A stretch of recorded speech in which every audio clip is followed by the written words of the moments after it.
தந்தானத்தானா தனதந்தானத்தானா தந்தானத்தானா. இளம்பெண் ஒருத்தவங்க மாற்று சமூக இளைஞரை திருமணம் செஞ்சுக்கிட்டதுக்கு அப்புறமா வீட்டுக்கு அழைச்சிட்டு வரப்பட்டு மர்மமான முறையில உயிரிழந்த சம்பவம் அதிர்ச்சியையும் கேள்விகளையும் எழுப்பியிருக்கு. இந்த சம்பவம் தொடர்பான விசாரணையை போலீசார் மேற்கொண்டிருக்காங்க. தஞ்சாவூர் மாவட்டம் பட்டுக்கோட்டை கிட்ட பூவாலூர் கிராமத்தை சேர்ந்தவங்க தான் நவீன். அந்த ஊருக்கு பக்கத்திலேயே இருக்க நெய்வ விடுதிங்கிற கிராமத்தை சேர்ந்த ஐஸ்வர்யாவும் நவீனும் கடந்த 5 வருட காலங்களா காதலிச்சதாக சொல்லப்படுது. இவங்களோட காதலுக்கு பெற்றோர்கள் கடும் எதிர்ப்பு தெரிவிச்சதுனால கடந்த 31ஆம் தேதி பெற்றோர்களுக்கு தெரியாம நண்பர்கள் முன்னிலையில திருமணம் செஞ்சுக்கிட்டதாகவும் சொல்லப்படுது. இந்த விஷயம் ஐஸ்வர்யா அவர்களோட பெற்றோர்களுக்கு தெரிய வர உடனடியா ஐஸ்வர்யாவோட உறவினர்கள் போலீசார் தரப்புல பேசி ஐஸ்வர்யாவை மட்டும் சொந்த ஊருக்கு அழைச்சிட்டு வந்திருக்காங்க. அழைச்சிட்டு வரப்பட்ட சில நாட்கள்லயே ஐஸ்வர்யா மர்மமான முறையில உயிரிழந்ததாகவும் காவல்துறையினருக்கு அதை தெரிவிக்காம இறுதி சடங்கு பண்ணிட்டதாகவும் சொல்லப்படுது.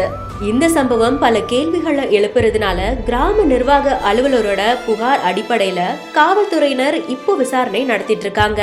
இந்த சம்பவத்தை பத்தி அந்த பகுதியில பரபரப்பா பேசப்பட்டு இருக்கு.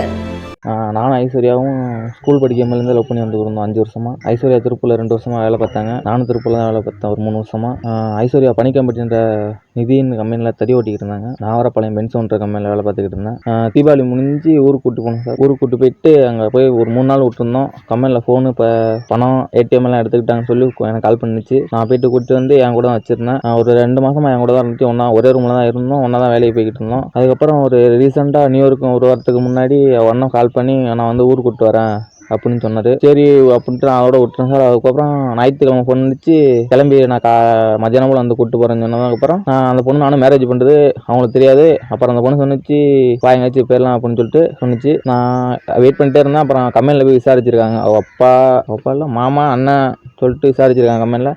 கம்பெனிலேருந்து என் ஃப்ரெண்டு எனக்கு ஃபோன் அடிச்சு இந்த மாதிரி வந்துட்டாங்க அப்படின்னு சொல்லிட்டு நான் வீரப்பனில் போய் ரூம் எடுத்து தங்கியிருந்தேன். நரேச பையன் தான் எனக்கு ரூம் எடுத்து கொடுத்துட்டுலாம் போனான், திருத்திரப்பண்டி பையன். அப்புறம் விசாரிச்சிருப்பாங்க எல்லாரும். அவன் நரேசை போயிட்டு அவங்க ஃபேமிலியிலேருந்து மிரட்டியிருக்காங்க. மிரட்டி அவன் நான் இருக்க இடத்த சொல்லிட்டான். அப்புறம் பல்லடம் ஸ்டேஷன்லேருந்து போலீஸ் ஒருத்தர் தான் வந்தாங்க. வந்து பொண்ணை மட்டும் தான் அவன் ஹேண்ட் ஓவர் பண்ண சொல்கிறாங்க.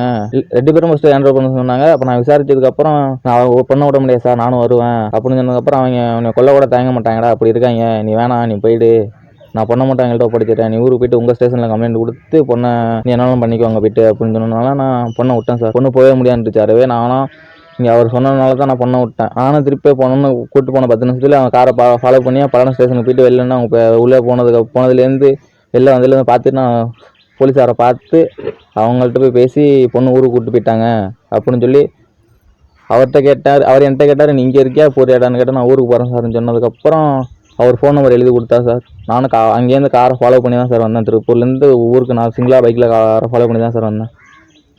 வந்து குளித்தலைக்கிட்ட என்னை போலீஸ் பிடிச்சிட்டாங்க சார் செக் போஸ்ட்டில். அப்புறம் அந்த நம்பரை கொடுத்தா அவங்க போலீஸு போனிச்சு பேசி நான் வந்துட்டேன் சார். அதுக்கப்புறம் வந்து செங்கிப்பட்டிக்கிட்ட காரை மிஸ் பண்ணிட்டேன் சார். செங்கிப்பட்டி தாண்டி காரை மிஸ் பண்ணிட்டேன். திருப்பி கரம்பூர்லேருந்து காரை பிடிச்சிட்டேன் சார். பிடிச்சதுக்கப்புறம் காரு நெய்வேலிக்கு ஊருக்குள்ளே போனதுக்கப்புறம் தான் சார் நான் வீட்டுக்கு வந்தேன். வந்து காலைல நான் 9 மணிக்கு 9:30 எந்திரிச்சேன் சார். அப்போ திருப்பூர்லேருந்து ஃப்ரெண்டு ஃபோன் அடிச்சு இந்த மாதிரி அந்த பொண்ணை கொண்டுட்டாங்களாம் அப்படின்னு சொல்லி கேட்டாங்க சார். தெரிலடா அப்படின்னு சொல்லிட்டு நான் பாதி தூரத்தில் பைக் எடுத்துகிட்டு போனேன் சார் ஊருக்கு.